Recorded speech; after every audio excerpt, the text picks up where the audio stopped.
Yes. Very good morning to all final year BCom students. Uh, this semester I'll be taking 2 hours from the subject called business law. The total number of hours allotted to business law is 5 hours, and out of 5 hours I'll be taking 2 hours. So I'm very comfortable with this subject because I have written a book on this business law. In the year 2005, I have started writing the books and written books in the year 2005 itself.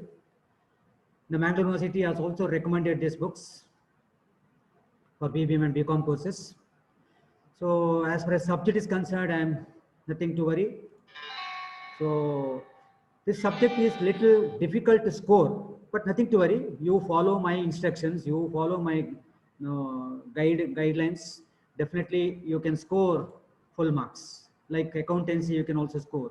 And in previously my students have scored out also scored like accountancy. So it's also possible how to score good marks in business law. That is very important. It is not like other theory subjects. It is also, this subject is also theory. There is no problem. But as far as scoring is concerned, no, you have to write the concept. You have to write the explanation.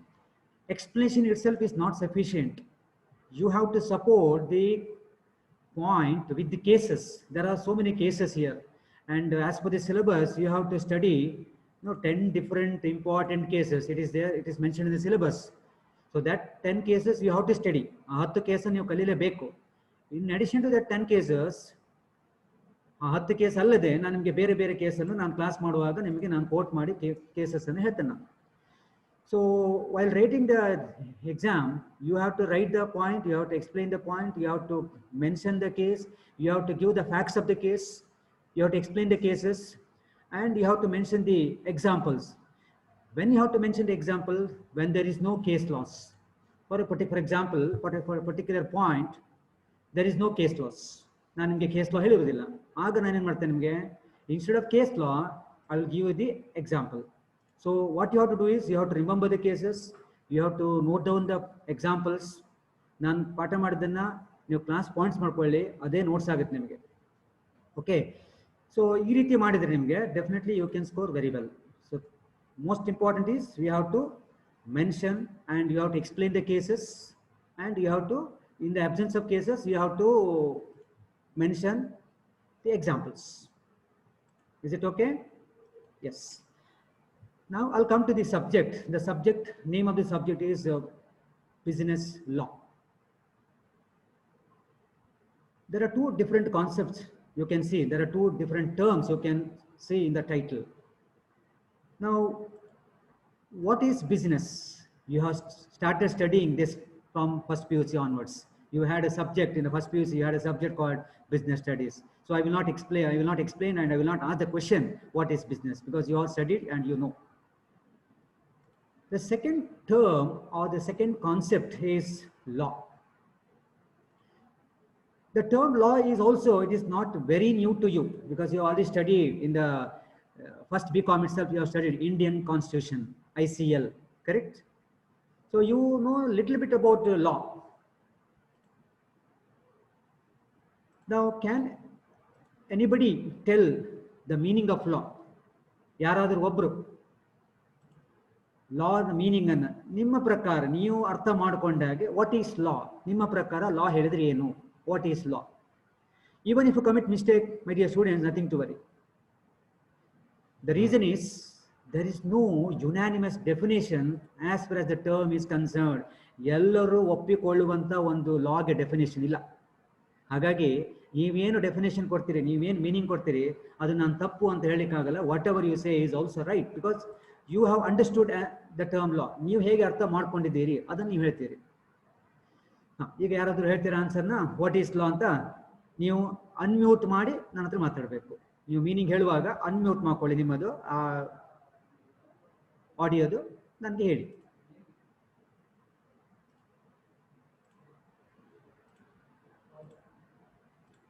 ಯಾರು ಬೇಕಿದ್ರೆ ಹೇಳ್ಬೋದು. It is question is open to all. Rashmi, Shilpa, Sharanya, anybody can.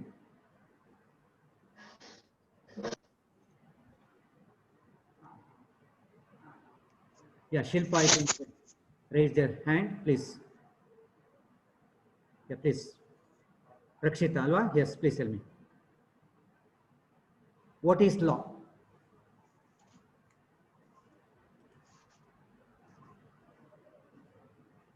Yeah, if you don't know the answer, I will continue that because time is running. And I have already promised you by 10:40 I will wind up this session. ನಾನು ಮಾತನ್ನ ಯಾವಾಗಲೂ ಉಳಿಸ್ಕೊಳ್ತೇನೆ ನಾನು ಅಲ್ಲಿ ಉಳಿಸ್ಕೊಳ್ತೇನೆ ಹೇಳಕ್ಕಿಂತ I will try my level best. Yeah.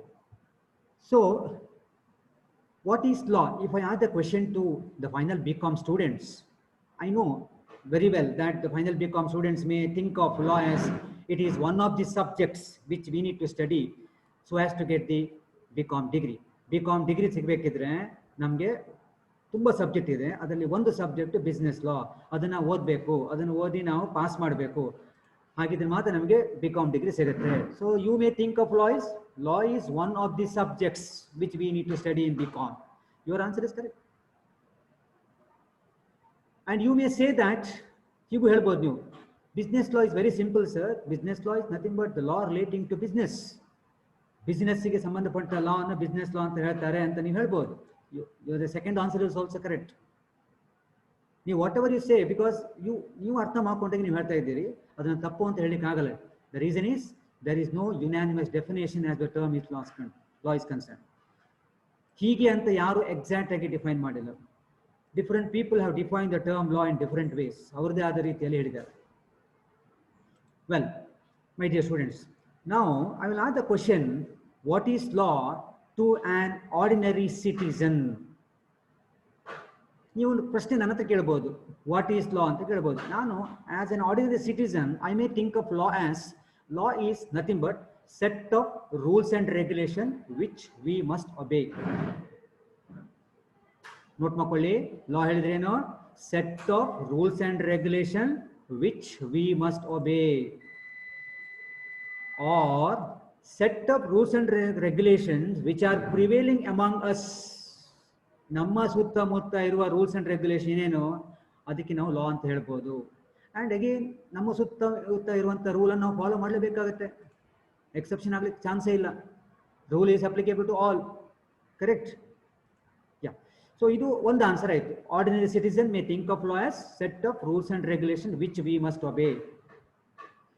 Now, my dear students, if I ask the same question, what is law, to a lawyer, now I will meet lawyer and I will ask the question to lawyer. Lawyer, can you please define the term law? The lawyer may think of the term law as, he may say as, he may think of law as, law is my profession. ಕಾಲ್ರೆ ಹಿಡ್ಕೊಂಡು ಹೇಳ್ತಾರೆ ಬೇಕಿದ್ರೆ, ಯಾಕಂದ್ರೆ ಅವ್ರಿಗೆ ಒಂದಷ್ಟು ಗೌರವ ಅದ್ರ ಬಗ್ಗೆ ಇದೆ. Law is my profession, law is my vocation. ಪ್ರತಿಯೊಬ್ಬರಿಗೂ ಅವ್ರದ್ದೇ ಆದ ಒಂದು ಪ್ರೊಫೆಷನ್ ಬಗ್ಗೆ ಗೌರವ ಇರ್ತದೆ.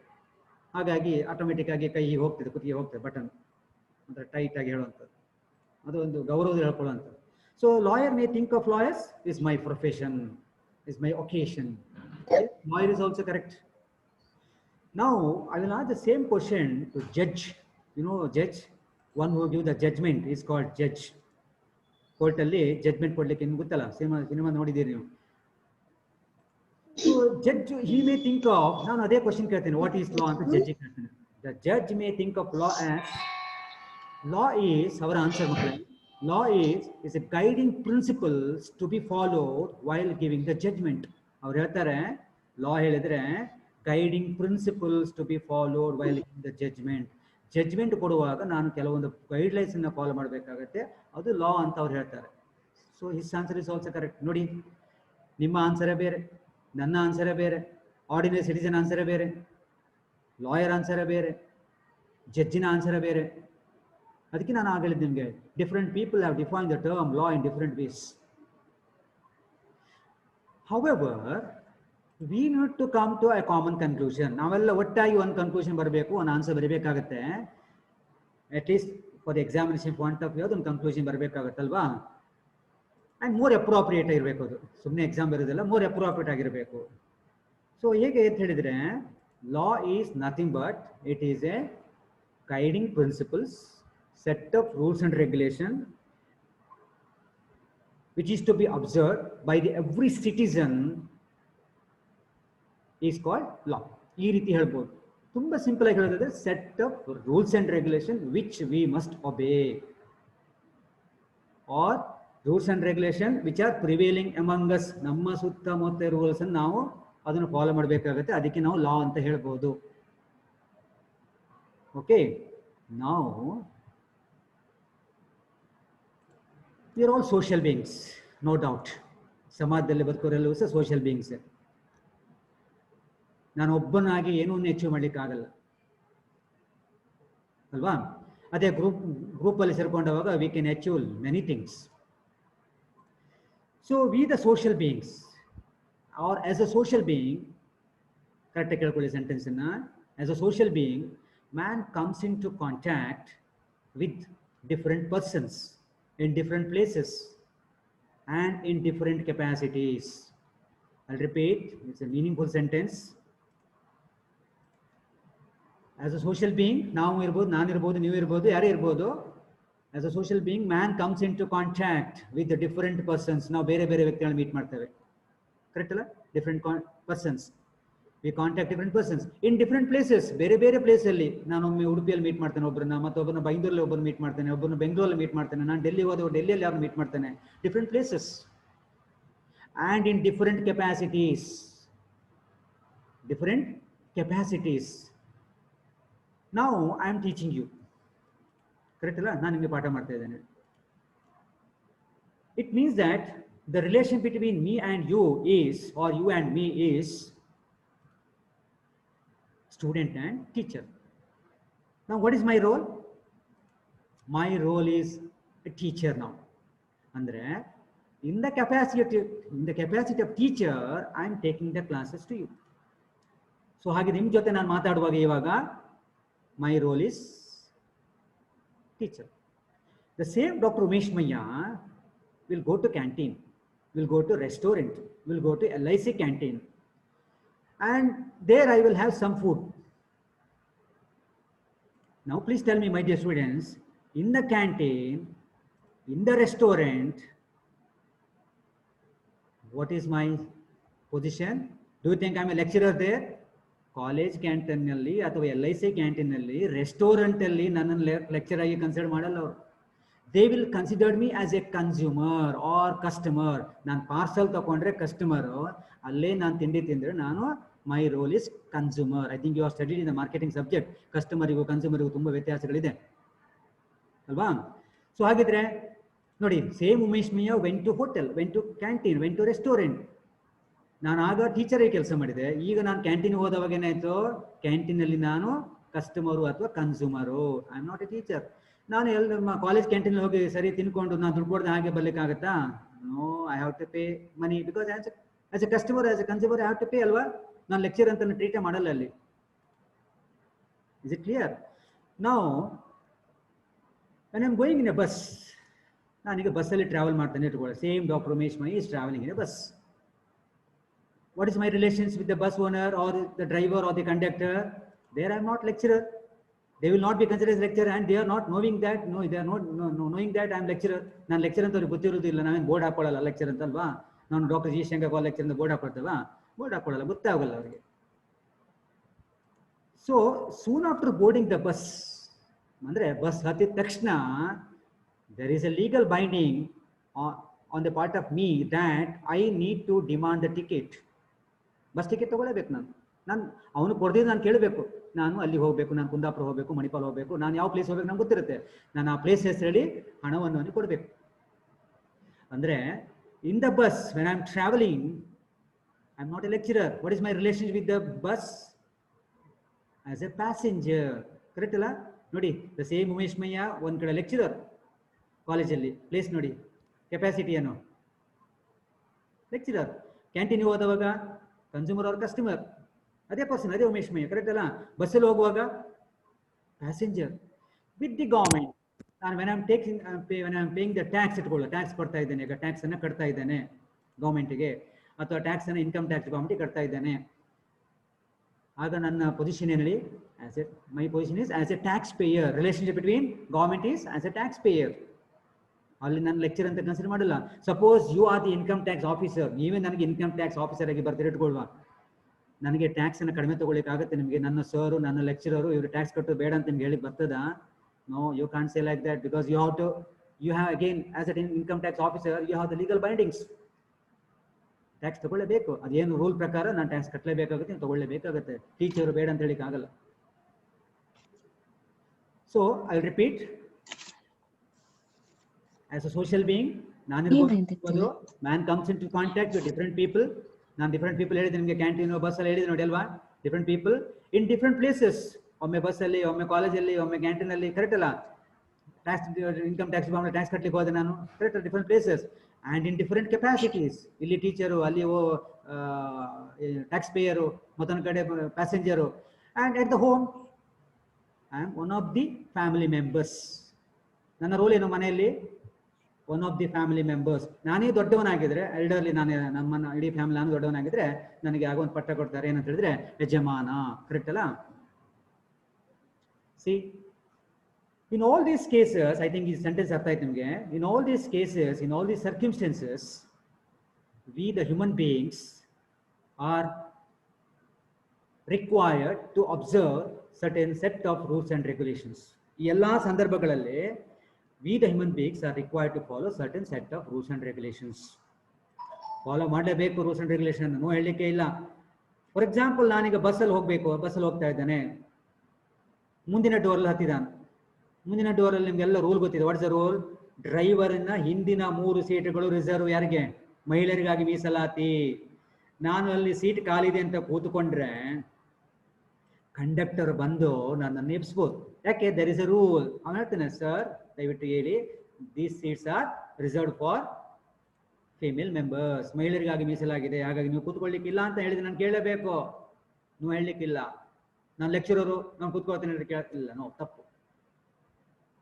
ಅದಕ್ಕೆ ಹೇಳಿದ್ದು ನಾನು, in all these cases we the human beings are required to follow certain set of rules and regulations. ಬೇಕಾಬಿಟ್ಟು ಇರ್ಲಿಕ್ಕೆ ಆಗಲ್ಲ. ನಾನೀಗ ಕಾಲೇಜ್ ಕ್ಯಾಂಟೀನ್ ಹೋಗಿ ಸರಿ ತಿನ್ಕೊಂಡ್ ಬಂದು ದುಡ್ಡು ಕೊಡಿದ್ರೆ ನಾನು ಲೆಕ್ಚರ್ ನಾನೇ ಕೊಡ್ಬೇಕಂತ ಹೇಳಿದ್ರೆ ಹಾಗೆ ಕೇಳಿಕ್ಕೆ ಆಗ್ತದಾ? ಇಲ್ಲ. ನಾನು ಐ ಹ್ಯಾವ್ ಟು ಪೇ. ಅದಕ್ಕೆ ಹೇಳಿದ್ದು, I will repeat the sentence. ಬಹುಶಃ ಫುಲ್ ಪ್ಯಾರ ಅರ್ಥ ಆಯ್ತು ನಿಮಗೆ.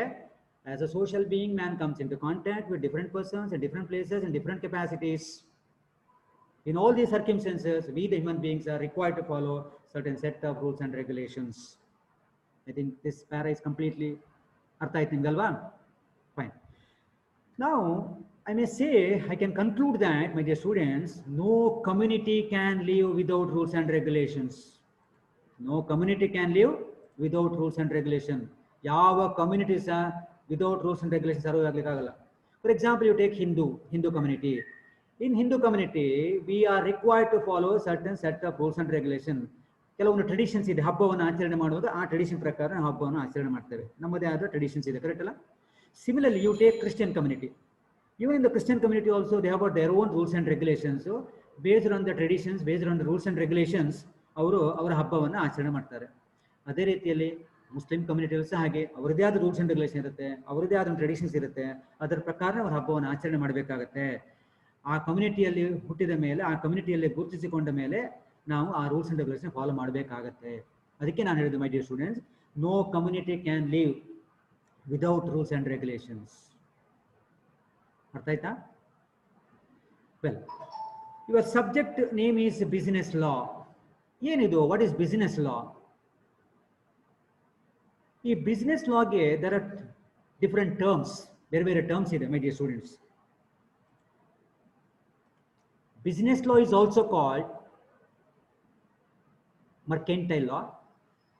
Business law is also called commercial law. It is more term one and the same. Now come to the meaning of business law. Very simple.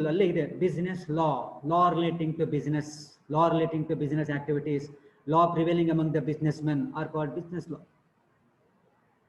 Businessmen ಗೆ ಸಂಬಂಧಪಟ್ಟ law ಗಳಲ್ಲ business law, ಅಥವಾ business ಗೆ ಸಂಬಂಧಪಟ್ಟ law ಎಲ್ಲ business law. Now, second term ನಾನು use ಮಾಡಿದ್ದು mercantile law. What is mercantile law? Law prevailing among the merchants, law prevailing among the traders. ಈ traders ಮಧ್ಯ, ಮರ್ಚೆಂಟ್ಸ್ ಗಳ ಮಧ್ಯೆ ಇರುವಂತ ಕಾನೂನುಗಳಿಗೆ ನಾವು mercantile law ಅಂತ ಹೇಳ್ತೇವೆ. When I was a student of BCom, ಒಂದು 28 years back, ಎಕ್ಸಾಕ್ಟ್ಲಿ ಗೊತ್ತಿಲ್ಲ, ಅಂದಾಜಿಗೆ ಹೇಳಿದಾನು, I had a subject called mercantile law, final BCom ಅಲ್ಲಿ ಮರ್ಕೆಂಟೈಲ್ ಲಾ ಅಂತ ಇತ್ತು. ನಿಮ್ಮ ಸಿಲೆಬಸ್ಸಿಗೆ ನಿಮ್ಗೇನು ಪಾಠ ಮಾಡ್ತಾ ಇದ್ದೀನಿ ಇದೆಲ್ಲ ನಾನು ಕಲ್ತಿದ್ದೇನೆ, ಇದಕ್ಕಿಂತ ಜಾಸ್ತಿ ನಮಗೆ ಸಿಲೆಬಸ್ ಇತ್ತು. ಆಗ ಆ್ಯನ್ಯುವಲ್ ಸ್ಕೀಮ್ ಇತ್ತು, ಹಾಗೆ ಸಿಲೆಬಸ್ ಜಾಸ್ತಿ ಇತ್ತು. ಸಬ್ಜೆಕ್ಟ್ ಏನಿತ್ತು ನಂಗೆ ಆಗ? Mercantile law. ಸೊ ಹಾಗೆ ಮರ್ಕೆಂಟೈಲ್ ಹೇಳಿದ್ರೆ law prevailing among the merchants. ಇನ್ನು commercial law, law relating to commercial activities. ನಿಮಗೆಲ್ಲ ಗೊತ್ತು, you know what is commerce. Commercial activities ಹೇಳಿದ್ರೆ ಯಾವುದು ಅದೆಲ್ಲ ಗೊತ್ತು ನಿಮಗೆ. ಅದಕ್ಕೆ ಸಂಬಂಧಪಟ್ಟಂತೆ ಕಾನೂನುಗಳು, commercial activities. So law relating to commercial activities are commercial. So ನಾನು ನಿಮ್ಗೆ ಇಂಟ್ರೊಡಕ್ಷನ್ ಕೊಟ್ಟೆ ಇವತ್ತು.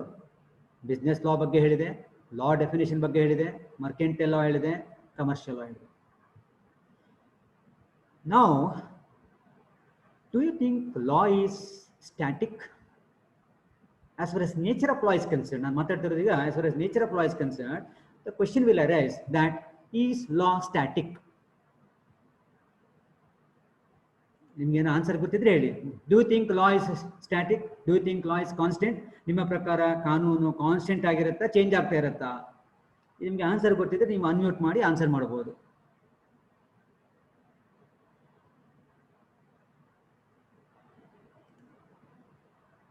ಓಕೆ, ನೋ ರಿಪ್ಲೈ ಮೀನ್ಸ್ ನಿಮಗೆ ಆನ್ಸರ್ ಗೊತ್ತಿಲ್ಲ. ಓಕೆ, ನಾನು ಹಾಗೆ ಅಸಂಪ್ಷನ್ ಮಾಡ್ತೇನೆ. ಓಕೆ, ಪೂಜಾಶ್ರೀ ಆನ್ಸರ್ ಹೇಳ್ತೀರಾ? Do you think law is static? Law fixed ಆಗಿರುತ್ತಾ ಅದು ಚೇಂಜ್ ಆಗ್ತಾ ಇರುತ್ತಾ?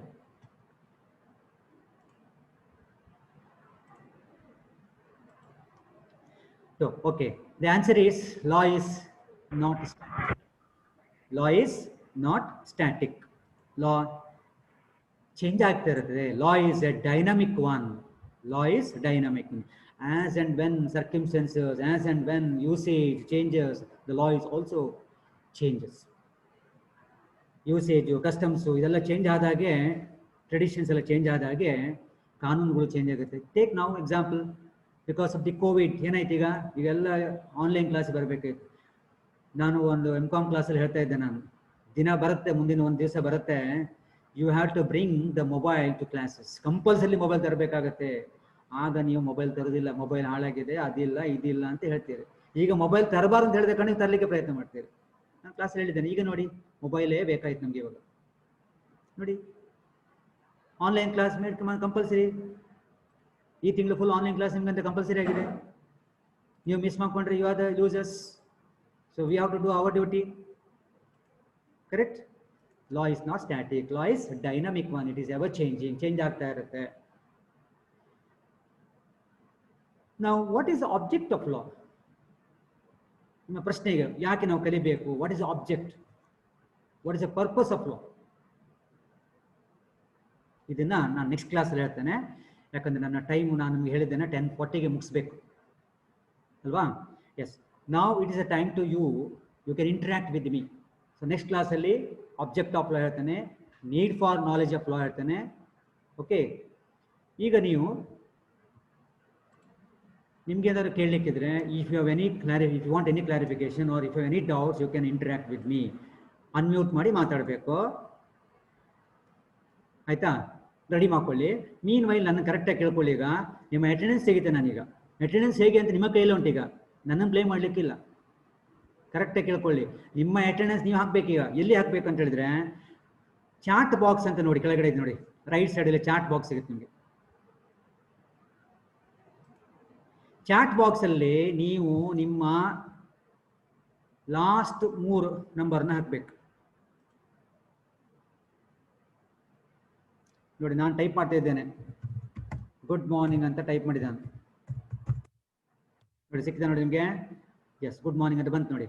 ಈಗ ಚಾಟ್ ಬಾಕ್ಸಲ್ಲಿ ನಿಮ್ಮ ಲಾಸ್ಟ್ 3 ರಿಜಿಸ್ಟ್ರೇಷನ್ ನಂಬರ್ನ ಟೈಪ್ ಮಾಡಿ. ಈಗ ದಿಸ್ ಇಸ್ ಅಟೆಂಡೆನ್ಸ್. ನೀವು ಟೈಪ್ ಮಾಡದಿದ್ರೆ ನಿಮ್ಮ ಅಟೆಂಡೆನ್ಸ್ ಹೋಯ್ತು. ನಾನು ನಾಟ್ ರೆಸ್ಪಾನ್ಸಿಬಲ್. ಇದು ರೆಕಾರ್ಡ್ ಆಗುತ್ತೆ ನೋಡಿ. ರಕ್ಷಿತಾ 303 ಹಾಕಿದ್ರು, ವೆರಿ ಗುಡ್. ಹಾಗೆ ಉಳಿದರೆಲ್ಲರೂ ಹಾಕಿ 2 ನಿಮಿಷ ಟೈಮ್ ಕೊಡ್ತೇನೆ. ನಿಮ್ಮ ಅಟೆಂಡೆನ್ಸ್ ನೀವೇ ಹಾಕೊಳ್ಳೋದು. ನೋಡಿ, ಕಾಲ ಚೇಂಜ್ ಆಗಿದೆ ನೋಡಿ. ಕ್ಲಾಸ್ ರೂಮಲ್ಲಿ ನಾವು ಅಟೆಂಡೆನ್ಸ್ ಆಗಿತ್ತಾ ಇತ್ತು, ಈಗ ನಿಮ್ಮ ಅಟೆಂಡೆನ್ಸ್ ನೀವೇ ಹಾಕೊಳ್ಳುವಂಥದ್ದು. ಇದು ರೆಕಾರ್ಡ್ ಆಗುತ್ತೆ. ನಾನು ಇದನ್ನು ನೋಡಿ ಅಟೆಂಡೆನ್ಸ್ ಬುಕ್ಕಲ್ಲಿ ಎಂಟ್ರಿ ಮಾಡ್ತೇನೆ. ನೀವು ಎಂಟ್ರಿ ಮಾಡಿದ್ರೆ it is your fault. You cannot blame the teacher. ನೋಡಿ, ನಾನು ಐ ಆಮ್ ಸೇಫ್. ಈಗ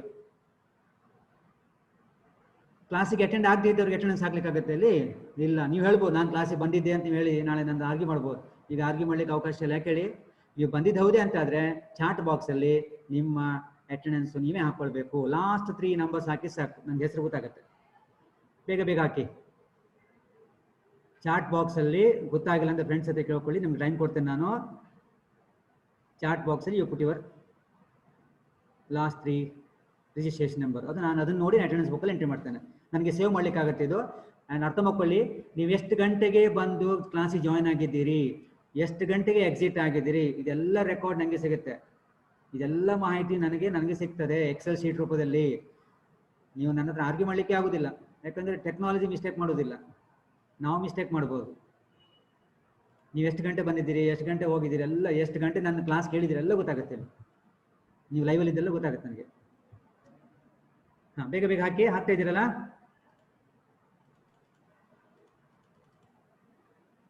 ನೀವು ಇಲ್ಲಿ ಹಾಕಿದ್ರೆ ನಿಮ್ಗೆ ಅಟೆಂಡೆನ್ಸ್ ಹೋಯ್ತು. ಈಗ ನಿಮಗೆ ನಾನು ಸಿಲೆಬಸ್ ಅನ್ನ ಶೇರ್ ಮಾಡ್ತೇನೆ. ಈಗ ನೀವು ಅಟೆಂಡೆನ್ಸ್ ಹಾಕ್ತಾ ಇರಿ ನೋಡಿ. ನಾನು ಸ್ಲೈಡ್ ಶೇರ್ ಮಾಡಿದೆ, ನಿಮ್ಗೆ ಕಾಣ್ತಾ ಉಂಟಾ? ಈಗ ಯಾರೋ ಒಬ್ರು ಮಾತಾಡಿ ನೋಡುವ, ಯಾರೋ ಒಬ್ರು ಅನ್ಮ್ಯೂಟ್ ಮಾಡಿ ಮಾತಾಡಿ. ಸ್ಲೈಡ್ ಕಾಣ್ತಾ ಉಂಟಾ? ನಾನು ಹಾಕಿದ್ದು ವರ್ಡ್ ಫೈಲ್ ಶೇರ್ ಮಾಡಿದೆ ನೋಡಿ. ಯಾರೋ ಒಬ್ರು ಮಾತಾಡಿ, ಕಾಣಿಸ್ತಾ ಉಂಟಾ?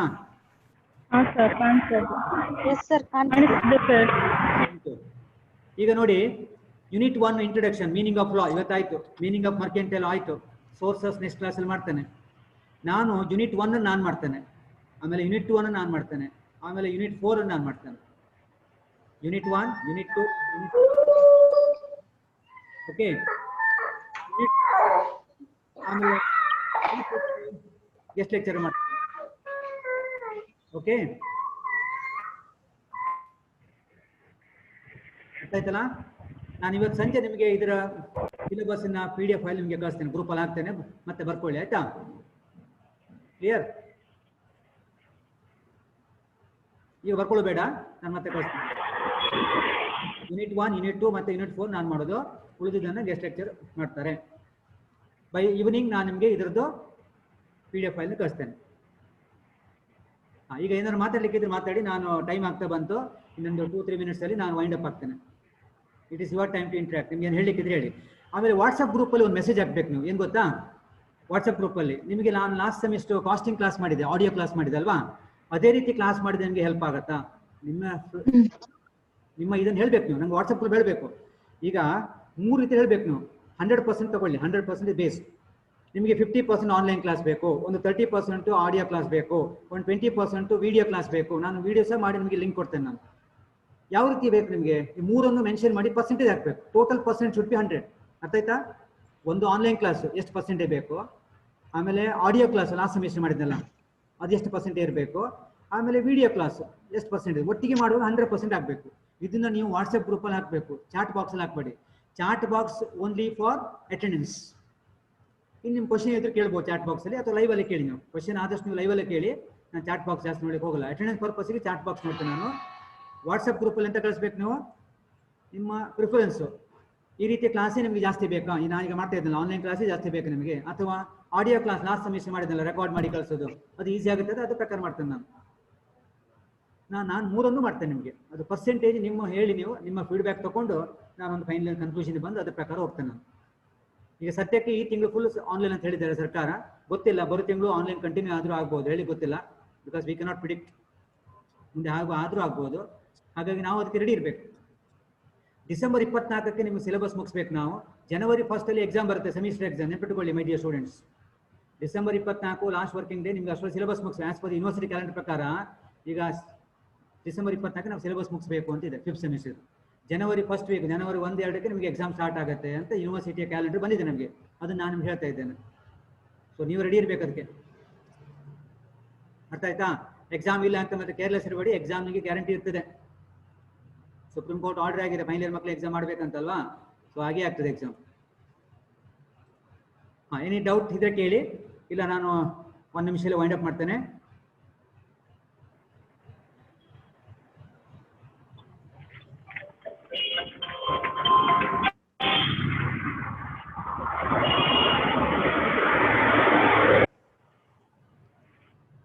ಎಸ್, ಸೊ ನಿಮ್ಮ ಪ್ರಿಫರೆನ್ಸ್ ಅನ್ನ ವಾಟ್ಸಪ್ ಗ್ರೂಪಲ್ಲಿ ಹಾಕಿ. ಓಕೆ, ಸೊ ಹಾಗಿದ್ರೆ 10:39 ಆಯಿತು, ಮುಗಿಸ್ತೇನೆ ನಾನೀಗ, ಕ್ಲೋಸ್ ಮಾಡ್ತೇನೆ. So thank you very much. So as per the Thank timetable, you, the next sir. class will come. Thank you.